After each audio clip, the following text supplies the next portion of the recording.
ఒప్పుకోడు. ఎందుకు సార్ అంటే ప్రధానంగా మొన్న ఒక లేఖ నాది వాళ్ళంతా కూడా లీక్ చేశారు దయ్యాలని చెప్పేసి అన్నప్పుడు కేటీఆర్ ఉంటాడు అని చెప్పేసి చాలా మంది యొక్క అభిప్రాయం. వాళ్ళ అన్ననే విమర్శిస్తుంది, వాళ్ళ అన్ననే అనుమానిస్తుంది అని చెప్పేసి.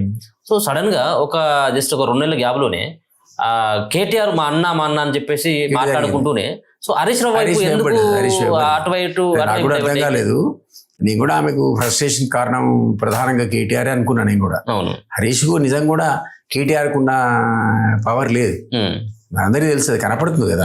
ఆయన మంత్రి పదవి రావడానికే నానా తిప్పలు, ఆయన మీద ట్రెమెండస్ ప్రెషర్ పెడితే కేసీఆర్ ఈల్డ్ అయ్యి అప్పుడు ఇద్దరిని తీసుకొచ్చాడు.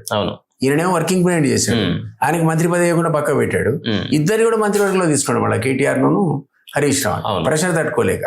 అప్పుడు కూడా మనం ఈ అమ్మాయికి అంత పక్కకు పెట్టారు, ఈమెకి ప్రాధాన్యత లేదని మనం అనుకోలే. అప్పుడు ఉన్నటువంటి నెగిటివ్ ఏమన్నా మనం అందరం ఏమనుకున్నాం అంటే బహుశా అన్న వల్లనే ఈమెకి ఏదైనా నెగిటివ్ ఉందేమో అనుకున్నాం. మీరన్నట్టు నేను కూడా ఆశ్చర్యపోయినా. అటు బదులు ఈమె ఇటుపడ్డది హరీష్ మీద, అది విచిత్రం. సో ఇందులో ఎక్కువ శాతం అతని వల్లనే జరిగిందని నేను అనుకున్నా, అది కాదని ఇప్పుడు తెలుస్తుంది ఆ మాటలను బట్టి. సో ఇప్పుడు జరుగుతున్న పరిస్థితుల్లో ఏంటంటే మనందరం ఎంత మాట్లాడినా, మీరు పాత ఎప్పుడైనా టైం ఉన్నప్పుడు మీ దాంట్లో ప్లే చేయండి. ఆలే నరేంద్ర చెప్పాడు ఆ రోజులో ప్రెస్ మీట్ పెట్టి తనను సస్పెండ్ చేసినప్పుడు, ఉద్యమ పార్టీ ముసుగులో మామాలు తెలంగాణ ఉద్యమాన్ని అడ్డం పెట్టుకుని దోపిడీ చేస్తున్నారు సమాజాన్ని, ఆంధ్ర కాంట్రాక్టులు ఇతరుల దగ్గర రకరకాలుగా వసూలు చేస్తారని చెప్పాడు ఆలే నరేంద్ర అప్పట్లో ఆయన సస్పెండ్ చేసిన సందర్భం. అప్పుడు మీరు వేసి చూడండి. తర్వాత రఘునందన్ ఇంటర్వ్యూ చూడండి. రఘునందన్ కూడా ఆ రోజులో బయటికి వెళ్ళగొట్టినప్పుడు ఆయన ప్రెస్ పెట్టాడు. నిన్న కూడా చెప్పాడు, నేను ఎప్పటి నుంచో చెప్తున్నా, ఎవరికి లేదు, నేను అప్పుడే చెప్పినా అన్నాడా లేదా. మీరు అది పాతది వింటే రఘునందన్ ఆ రోజే చెప్పాడు, ఇది మొత్తం లూటీ చేస్తున్నారు, తెలంగాణ ఉద్యమం అడ్డం పెట్టారు. రకరకాల ఎగ్జాంపుల్స్ చెప్పాడు రఘునందన్, ఎవరి దగ్గర ఎంత తీసుకున్నాడో చెప్పాడు ఆ రోజులో. నేను కూడా బయటకు వచ్చి చెప్పా, ఇది మనం అనుకున్నటువంటి ఉద్యమ పార్టీ కాదు, ఇది లాబింగ్ చేస్తున్నారు, వీళ్ళు పైరవీలు చేస్తున్నారు. అది కేసీఆర్ అనేవాడిని నమ్ముకొని తెలంగాణ సాధించడం అంటే గొర్రె తోగబట్టుకొని గోదావరి ఈదరమైన ఒక స్టేట్మెంట్ ఇచ్చాడు. ప్రముఖంగా ఆ రోజు పత్రికల్లో వచ్చింది. నిజంగా కూడా ఆయన ఒక స్టేజ్లో వచ్చినాక వదిలేసి తనతో కాదని జేఏసీని ప్రమోట్ చేస్తే సకల జెండా పోరాటం, రకరకాల పోరాట రూపాలు, సాగరహారం కావచ్చు, మిలియన్ మార్చ్ కావచ్చు, లేదా సకల జిల్లా పోరాటం కాదు, ఇవన్నిటి కూడా కేసీఆర్ పాత్ర చాలా తక్కువ. నిజానికి వద్దన్నాడు కొన్ని సందర్భాల్లో. ఆఖరికి తప్పనిసరి బీఆర్ఎస్ పార్టీ పార్టిసిపేట్ చేయాల్సిన పరిస్థితి వచ్చింది ఆ పోరాట రూపాల్లో. అట్లా తెలంగాణ ఒక సకల జిల్లా పోరాటం వచ్చి, ఉద్యోగుల సమ్మె వచ్చి, మొత్తం తెలంగాణ సమాజం అంతా ఒక్కటే కంఠంతో తెలంగాణ కావాలి అనేటువంటి ఒక ఉద్రిక్త వాతావరణంలో తెలంగాణ వచ్చింది తప్ప ఒక్క కేసీఆర్తో సాధ్యపడలేదు. ఇదమ్మా అనుకున్నాం కదా, పార్టీలు కూడా అవుట్ ఆఫ్ కంపల్షన్ ప్రతి వాడు అట్లా వచ్చిన తెలంగాణలో ఫలితం మనం అనుకున్నట్టు వాడు ఆయనకు వచ్చింది. వస్తే ఆయన ఒక బంగారు తెలంగాణ లాగా అవినీతికి దూరంగా ఇట్లాంటి వాళ్ళని పక్కకు పెట్టి కుటుంబ పాలన పోకుండా ఆయన నిజంగా కనుక పరిపాలన చేసి ఉంటే ఈరోజు మనం ఆ సబ్జెక్ట్ మాట్లాడేవాళ్ళం కాదు, కవిత కూడా బయటకు వచ్చి ప్రెస్ పెట్టేది కాదు. అది జరగాలి. నిజంగా కూడా కుటుంబంలో ఉన్న వాళ్ళు దోచుకున్నారు, లక్షల కోట్లు దోచుకున్నారు. అందులో ఈమె కూడా ఉందని నిన్నటి వరకు మనం అనుకున్నాం. ఇప్పుడు బయటకు వచ్చి మాట్లాడితే మనకి ఏమడుతుందంటే దూరం పెట్టారండి. మీరన్న లెటర్స్ లో ఒక తండ్రికి కూతురు ఉత్తరాలు రాయడం ఏంటి, అందులో 9 లేఖ దయాలు బయట పెడితే 8 లేఖలు నాయట అంత ముందు. అంటే అట్లా రాయచ్చా అంటే మనకు తెలిసినంత వరకు తండ్రికి ఉత్తరం రాయాల్సిన అవసరం ఉంటుంది. ఇప్పుడు ఉన్నట్టు ఫోన్లు ఉన్నాయి అంతే కదా, చక్కగా పోయి ఇంట్లో దూరి తన దగ్గర కూర్చొని కాసేపు మనకి ఎప్పుడు వీలైతే మాట్లాడరావాలి. లేఖలు రాసిందంటే తనకు కూడా ఇంటర్వ్యూ దొరకలేదు, ఆమెను కూడా రావద్దని చెప్పారు. ఈ ఫ్రస్ట్రేషన్ ఆమె గురైంది కాబట్టి రకరకాల సందర్భాల్లో. నెక్స్ట్ ఫ్రస్ట్రేషన్ ఎప్పుడు వచ్చింది ఆమెకు, ఎప్పుడైతే ఈ లిక్కర్ స్కామ్ లో అరెస్ట్ అయిందో ఆమె ఆశించిన స్థాయిలో బీఆర్ఎస్ శ్రేణులు రియాక్ట్ కాలే. మీకు జ్ఞాపకం ఉంటే అప్పుడు స్టేట్మెంట్ ఏంటంటే కవితని అరెస్ట్ చేయండి చూద్దాం, మొత్తం తెలంగాణ తగలబడుద్ది అన్నారు. ఏదో తెలంగాణ ఆడపడుచుని అరెస్ట్ చేసిన పద్ధతిలో తెలంగాణ గొప్ప నష్టమైనట్టు మాట్లాడారు. అప్పుడు బీఆర్ఎస్ శ్రేణులు కొంతమంది మాట్లాడారు, కానీ ఏమీ జరగలేదు. సైలెంట్ కూడా 5-6 నెలలు ఆమె అందులో ఉంటే ఆమె సరిగా పట్టించుకున్న దాఖలాలు కూడా లేవు. కేసీఆర్ అనేవాడు ప్రెస్ పెట్టలేదు, పోయి చూడలేదు కూడా. ఇవి డెఫినెట్లీ ఆ అమ్మాయికి కొద్దిగా మనస్తాపాన్ని కలిగించి ఉంటాయి. అక్కడ అన్న కానీ హరీష్ కానీ సంతోష్ కానీ వీళ్ళు కూడా రియాక్ట్ కాలేదని అనుకుందాం ఆ పార్టీ. నిజంగా కూడా బయటకు వచ్చి జైలు నుంచి ఇక్కడ ఎప్పుడైతే విమానాశ్రయంలో శ్రేణులు ఆమెను కలిసాయో మనం చూస్తే ఆశ్చర్యకరంగా జాగృతి శ్రేణులు తప్ప బీఆర్ఎస్ ఎవడు లేడు. సో అప్పుడు ఆమెకు ఫ్రస్ట్రేషన్ గురైంది. గతం నుంచి కూడా మీ అవమానాలకు ఆ పార్టీలో గురవుతుందని మనం కూడా ఇప్పుడు నమ్మాల్సిన పరిస్థితి ఏర్పడదు. ప్లస్ ఈమె ఓపెన్గా ఈరోజు ఏమంటుంది, ఆ అవినీతి మొత్తం వాళ్ళ నానా పర్సంటేజ్ 10, 20, 30 పక్క పెడదాం, ఆమె అన్నట్టు ఉన్నదో లేదో కూడా పక్క పెడదాం. బట్ అవినీతి జరిగిందని ఒక సర్టిఫికేట్ చేసింది కదా. విపరీతమైన అవినీతి జరిగింది, దోచుకున్నారు మా నాన్న పేరు మీద అంటుందా? అంటే దోపిడీ అనేది ఎస్టాబ్లిష్ చేసి సర్టిఫికేట్ ఇచ్చేసింది. అంటే మనందరం మొదటి నుంచి మొత్తుకుంటున్నది నిజమే అని ఈరోజు ప్రూవ్ అయింది.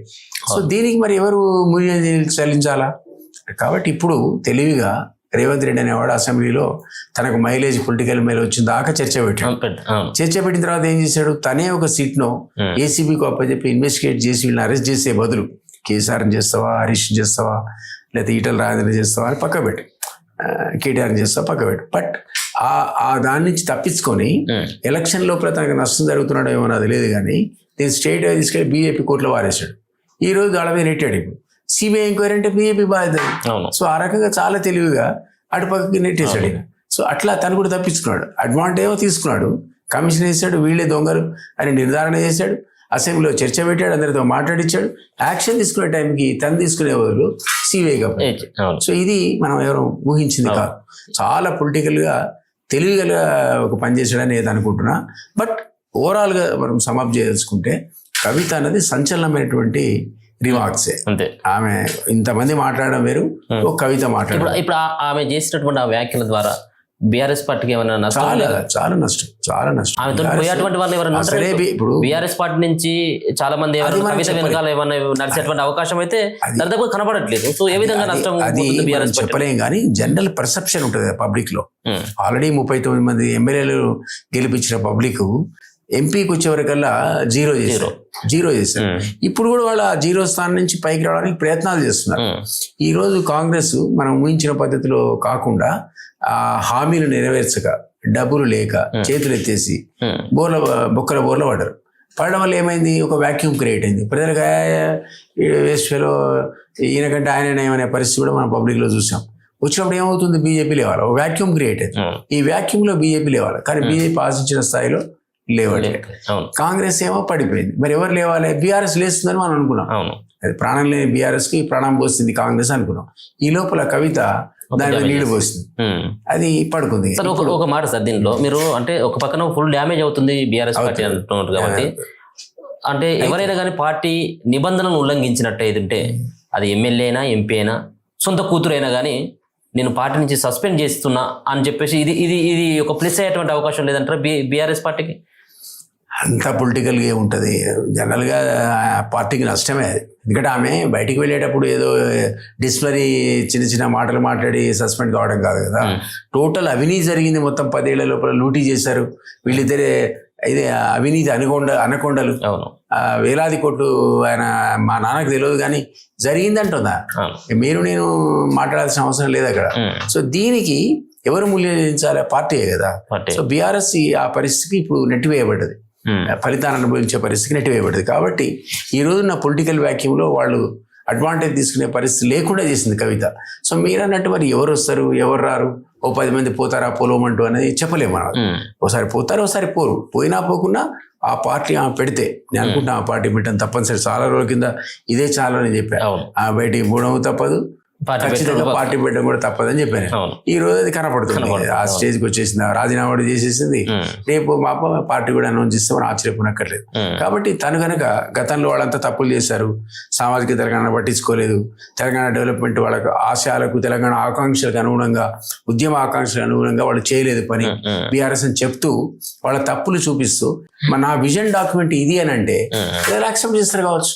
రేపు పొద్దున తన విజన్ డాక్యుమెంట్ నేను బీసీలకు కట్టుబడి ఉన్నా, ఇప్పుడు కేసీఆర్ కనుక నేను దళితుండే ముఖ్యమంత్రి చేస్తా అన్నట్టు, రేపు మేము కనుక అధికారులకు వస్తే బీసీకే పెద్దపీట వేస్తామని అన్నారు అనుకో. సపోజ్ ఈమె దగ్గర ఆ విధమైన వనరులు ఉండి, ఆ విధమైన యాక్సెప్టెన్స్ పబ్లిక్ లో ఉండి, నిజంగానే ఆమెకు కొంత, ఇప్పుడు మనం షర్మిల చూసాం కదా, మనమే ఆశ్చర్యపోయినాం, మరి ఈ అమ్మాయి ఏంది తెలంగాణలో ఇట్లా తిరుగుతుంది, ఈ జనం ఏదో ఇట్లా తిరుగుతున్నది ఏమిటి అనుకున్నాం. సడన్ గా ఎత్తేసి ఆమె ఆంధ్ర అధ్యక్ష బాధలు పడి